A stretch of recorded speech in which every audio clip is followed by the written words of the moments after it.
Ողջույն, մենք ներկայացնում ենք կրթություն եւ արվեստ երիտասարդական նախաձեռնությունը, որը Երևանի պետական համալսարանի աջակցությամբ նկարահանում է ոդքասթերի շարք, նպատակ ունենալով ամենատարբեր գիտահամաչելի նյութերը Երևանի պետական համալսարանի ուսանողությանը ներկայացնելը։ Այս ոդքասթի շրջանակում մենք խոսենք իսլամական Ռամադանի եւ քրիստոնեական մեծ պահքի նմանությունների եւ տարբերությունների մասին, հիմնականում կենտրոնանալով իսլամական Ռամադանի վրա, քանի որ ապրում ենք մի տարածաշրջանում, որը բնակեցված է մեծ թվով իսլամական բնակչությամբ։ Ոդքասթի շրջանակում նյութը ձեզ կներկայացնեն Երևանի պետական համալսարանի արևելագիտության ֆակուլտետի ուսանողուհի Քնարիկ Մանուկյանը եւ ֆիզիկայի ֆակուլտետի ուսանող Էդուարդ Վասիլյանը։ Շատ լավ, Քնարիկ ջան, կուզեմ սկզբնական ներկայացնես, թե ինչ է ներկայացնում Ռամադանը, որտեղից է առաջացել։ Ուրեմն շատ կարևոր է իմանալ, որ մուսուլմանի համար կան հստակ հավատի եւ կրոնի հիմնասյուներ եւ սաումը համարվում է կրոնի 5 հիմնասյուներից մեկը, այն պարտադիր է յուրաքանչյուր չափահաս մուսուլմանի համար։ Ուրեմն Ռամադանը բոլոր մուսուլմանների համար արդեն ասացի, որ պարտադիր է, չափահաս, իհարկե կան մարդիկ, ովքեր ազատված են սաումից, օրինակ հիվանդները, ծերերը, կանայք, կերակրող մայրերը կամ որևէ հոգեկան հիվանդություններ ունեցող մարդիկ, այնուամենայնիվ այն մարդիկ, ովքեր չունեն որևէ հիմնավոր պատճառ, նրանք հիմնականում պարտավոր են պահել այս սաումը։ Այն տեղի ունենում Ռամադան ամսվա ընթացքում, տևում է 1 ամիս եւ այս ամսվա ընթացքում մուսուլմանը պարտավոր է օրվա ընթացքում հրաժարվել ուտելուց, խմելուց, ծխելուց, արատավոր մտքերից եւ արարքներից։ Իրականում շատ խիստ է թվում, որովհետեւ մարդը օրվա ընթացքում չսնվի, հատկապես 1 ամիս թվում է, թե ինչպես կդիմանա։ Այդպես իրականում ուղղակի թվում է, որովհետև շատ մտածված իրականում կերպով իրականացվում է Ռամադանը, կան օրվա ընթացքում հատուկ ժամանակահատվածներ, երբ մուսուլմանը ամեն դեպքում կարող է ուտելիք եւ կերակուր ընդունել, որովհետեւ պատկերացնում ես 1 ամսվա ընթացքում մարդիկ որևէ բան օրվա ընթացքում չուտեն, դա հնարավոր չէ։ Գոյություն ունի սուհուր եւ իֆթար կոչված ժամանակահատվածները։ Սուհուրը այն կերակուրն է, որը մուսուլմանը ընդունում է առավոտյան մինչև արևածագը, այսինքն մինչև արևի շողերը կծագեն եւ լույսը կբացվի, հիմնականում առավոտվա ֆաջր աղոթքից առաջ, իսկ իֆթարը այն կերակուրն է, երբ որը մուսուլմանը ընդունում է երեկոյան մայրամուտից հետո, երբ արդեն դրսում մութ է,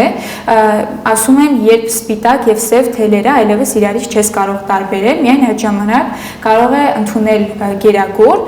հիմնականում խորհուրդ է տրվում ծոմը բացել կամ ընդհատել ալմավով եւ ջրով։ Կարող ես ասել ալմավը, ուզում հարցնել ինչու, համար հենց ալմավով ինչ-որ խորհուրդ ունի իսլամական աշխարհում։ Իրականում ունի ջուրը, դե արդեն հասկանում ենք, որ ջուրը հիմնականում ջրից քաղցը հագեցնելու համար է, իսկ ինչու ալմավ։ Ալմավը հարուստ է շատ մանրաթելերով եւ քանի որ ինքը համարվում է բավականին թեթև ուտելիք, ալմավ ընդունելով մարդը իր օրգանիզմը պատրաստում է հետագայում ավելի ծանր կերակուր ընդունելու, որովհետեւ մարդու օրգանիզմի համար շատ լուրջ ստրես է երկար ժամանակ հաց չուտելուց հետո միանգամից ինչ-որ ծանր կերակուր ընդունելը, դա վնաս է մարդու առողջությանը։ Ես հարց ունեմ, օրինակ ինչ ես կարծում, մեծ պահքը կամ Ռամադանը ունեն ինչ-որ խորհուրդ բժշկության տեսանկյունից։ Ինձ թվում է ունեն, որովհետև երբ որ դու նման պայծողություն ես կատարում, գոնե ֆիզիկապես քո օրգանիզմը սկսում է ինքնավերականգնվել, որովհետև այդ վնասակար նյութերից ազատվում է, ինքնավերականգնվում է։ Ճիշտ է։ Նաև ուզում եմ նախորդ այդ հարցի մասին ասել, որ փաստորեն ուղղակի ժամային գրաֆիկի տարբերություն է առաջանում։ Եթե առաջ նախաճաշ ճաշ եւ ընթրիք են անում, հիմա դառնում է նախաճաշ արևածագից առաջ եւ ընթրիք։ Այո, իֆթարը եւ սուհուրը ուղղակի փոխարինում են մեր ավանդական իմացած նախաճաշին, ճաշին եւ ընթրիքին։ Եվ եթե քրիստոնյաների դեպքում այս պահքի ժամանակ արգելվում է կենտրոնական ծագում ունեցող ուտեստ ընդունելը, իսլամական աշխարհում փաստորեն կարելի է, հա, ուտել ցանկացած բան, կարևորը այդ ժամերից է։ Այո, ուղղակի կախված երբ ես ուտում, օրվա ընթացքում չի կարելի ուտելիքը ընդունել։ Իդեպ ես մի բան եմ ուզում ավելացնել, որ Ընդհանրապես մենք հիմնականում շեշտը դնում ենք կերակուրների ուտելիք ընդունելուն, բայց շատ կարևոր է նաև Ռամադանի հոգևոր նշանակությունը։ Ընդհանրապես նման մարդկային բավականին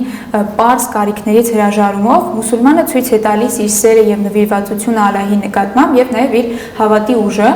եւ ինչն է շատ կարևոր, որ բացի արտաքին մաքրությունից նաև կարևոր է ներքին մաքրությունը, որը մուսուլմանը փորձում է իրականացնել ողջ Ռամադանի ընթացքում, ինչպես եւ մեծ պահքի ընթացքում մարդիկ փորձում են խուսափել պիղծ մտքերից եւ արարքներից, եւ որ ամենակարևորն է այն մուսուլմանը, ով չնայած հետևում է բոլոր կանոններին կապված ուտելիքի հետ, ծխելու հետ, խմելու հետ, բայց նրա մտքերը եւ արարքները անմաքուր են, նրա պահած Ռամադանը համարվում է անվավեր։ Ինչու կարծում եմ։ Դեպքում է, եթե դու մեծ պահքի ընթացքում սննդից հրաժարվել ես կենթանական, բայց թույլ ես տալիս խաղարարքներ, ապա կարծես անիմաստ է պահպանելու, ուղղակի նաև աղոթքների պահով ինձ թվում է, որ իսլամական աշխարհում կան այսպես ֆիքսված ընդհանուր աղոթքներ, եւ որ բոլոր հավաքում աղոթում են, մեր դեպքում ցանկալի է մասնակցել ժամերկություններին եկեղեցում, բայց պարտադիր չէ եւ յուրաքանչյուր մարդ կարող է տանն աղոթներ կարդալով, հիմնականում մեր ազգայինի դեպքում հարեկացի, այսօր շնորհալի, ինքը իր հոգու ներսում գտնի իր հանգստությունը եւ մեղքերից այսպես արձակվի։ Նույնիսկ գործունի ապաշխարության կարգ, որով անցնում են։ Մի հարց ես ունեի, օրինակ մենք քրիստոնեական եկեղեցում ունենք այսպես ոսկե շղթա կիրակիների, ստում է բուն բարի կենդանից մինչև ծաղկազարդ եւ զատկի տոնը, արդյոք իսլամական աշխարհում կան այդպես հատուկ օրեր տոնական թե ամբողջ այդ մեկ Ռամադան ամսվա ընթացքում բոլոր օրերը երկարիացնել հավասար է։ Չէ, Ռամադան ամսվա ընթացքում բոլոր օրերը երհավասար են, տարբերվում է միայն վերջին Իդ ալ-Ֆիտրի օրը, որով եւ հենց Ռամադանը փակվում է։ Այս օրը համարվում է տոն մուսուլմանների համար, նախ որովհետև իրենց համար սկսվում է հոգևոր մաքրության մի նոր, հոգևոր մաքրությունից հետո մի նոր կյանք,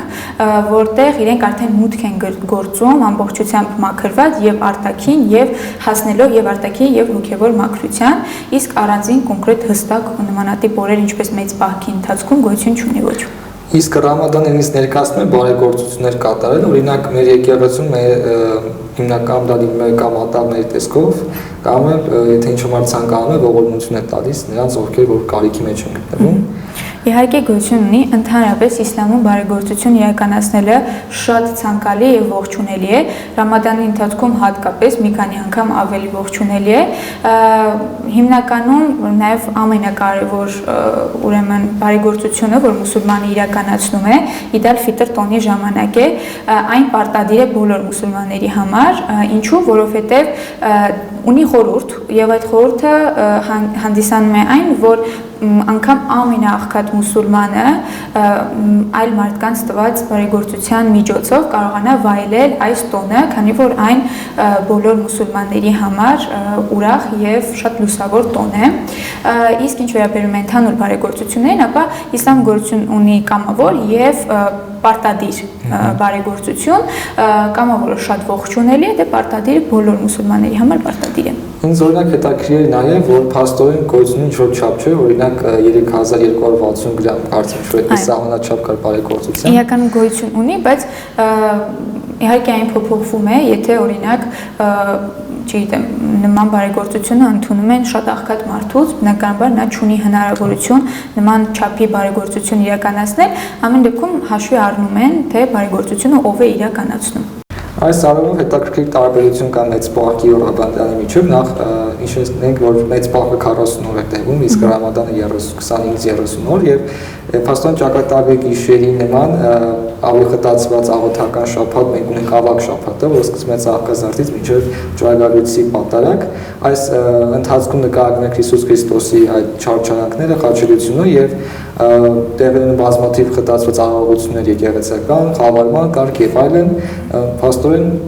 իսլամական աշխարհում դա ընդհանրապես մեկ օր է լինում, այդ ճակատագրի գիշեր կոչված։ Այդ գիշերը շատ կարևոր է յուրաքանչյուր մուսուլմանի համար։ Իսկ օրինակ հետաքրքիր է ճանապարհորդներ, ովքեր գտնվում են այլ երկրներում, պահում են Ռամադանը, թե իրավունք ունեն չպահել։ Ինչպես արդեն նշեցի, կան մարդիկ, ովքեր ազատված են սաումից,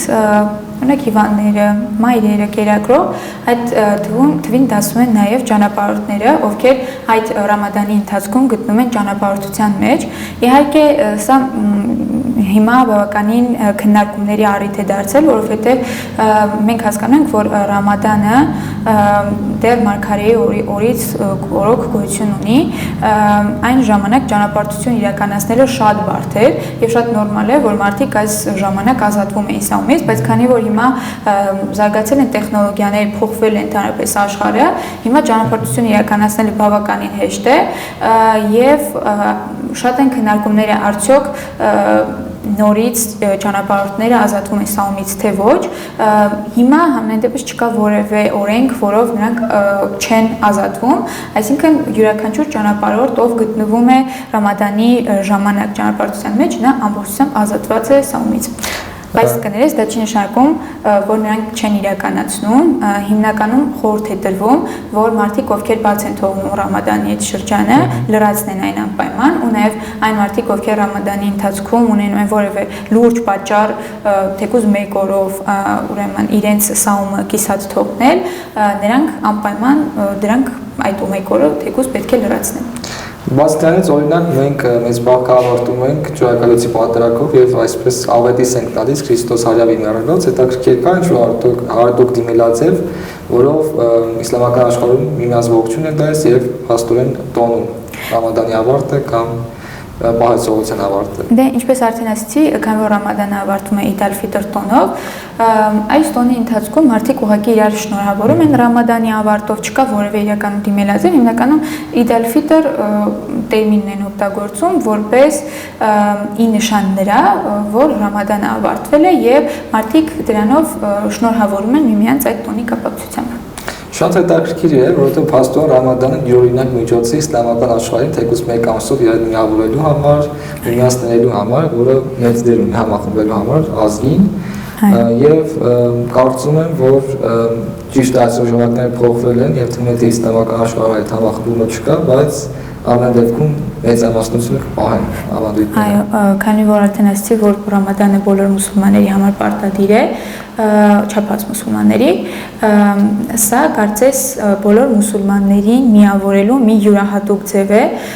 ինչպես ես գիտեմ մեծ պահքի ժամանակ, այնպես էլ Ռամադանի ժամանակ իրականացվում են աղոթքներ, որոնց ժամանակ մարդիկ հավաքվում են եւ իրականացնում են իրենց աղոթքը, ինչպես եւ մեծ պահքի ժամանակ, եթե չեմ սխալվում, սա էլ միավորման մի այլ յուրահատուկ ձև է, երբ կարծես մարդիկ միմյանց հետ իրականացնելով աղոթք ավելի են մտերմանում եւ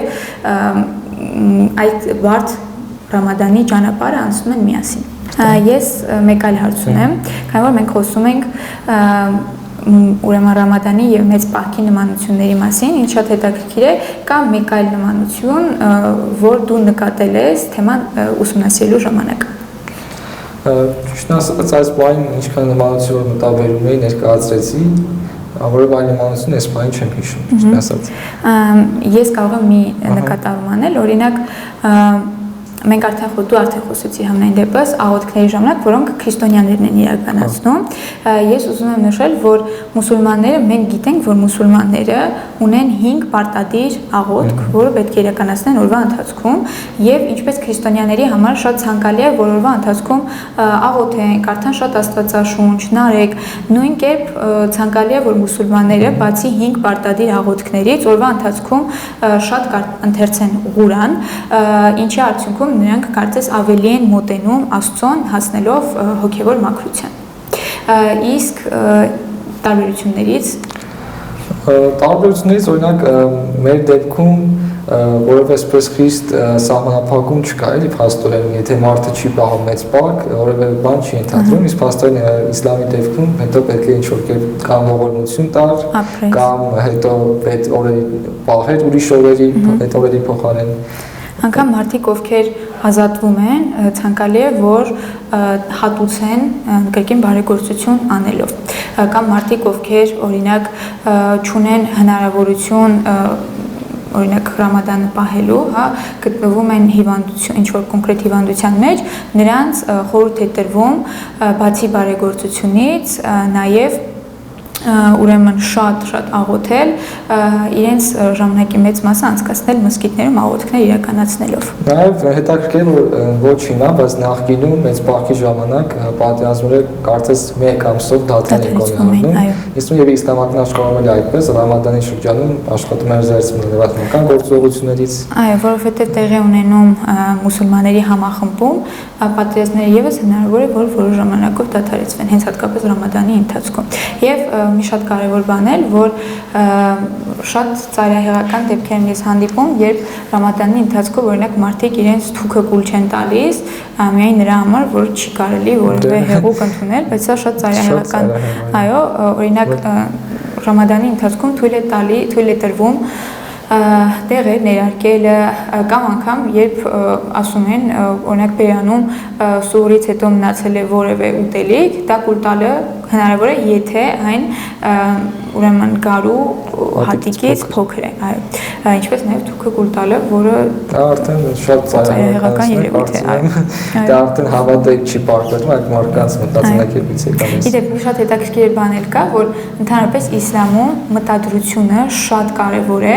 եւ եթե մարդ օրինակ Ռամադանի ընթացքում պատահմամբ անգիտակցաբար կամ մոռացել է ընդունում է ջուր կամ ուտելիք, դա չի համարվում մեղք, ինչը շատ հետաքրքիր է, որովհետև սա ընդգծում է եւս մեկ անգամ այն փաստը, որ իսլամում մտադրությունը մարդու շատ կարևոր է, եթե մարդ դա անի գիտակցաբար, ապրես կհամարվի մեղք։ Իդեպ մի բան էլ ասեմ, որ մեղք է համարվում նաև այն, որ մարդ առանց որևէ պատճառի ուղղակի դադարեցնում է իր ծոմը։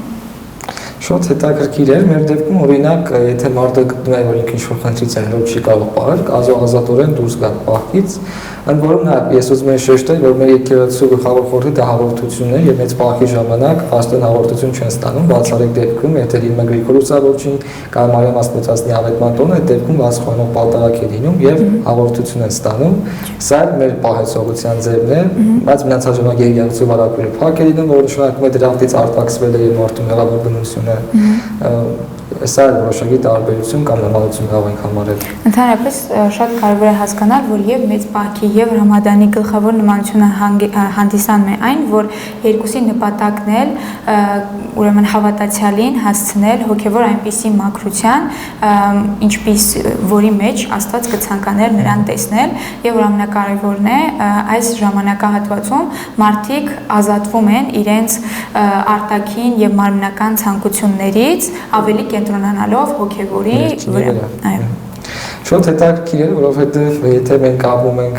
իսլամական Թուրքիայի, Իրանի արևանությամբ, ընդհանրապես աշխարհում այսօր երկրորդ համաշխարհային կրոնն է, շատ հետաքրքիր է ծանոթանալ նրանց տոնակատարություններին, նրանց ավանդություններին, որովհետև կյանքում դա հաստատ պետք է գա, շատ շնորհակալ եմ նման գեղեցիկ մեկնաբանության համար։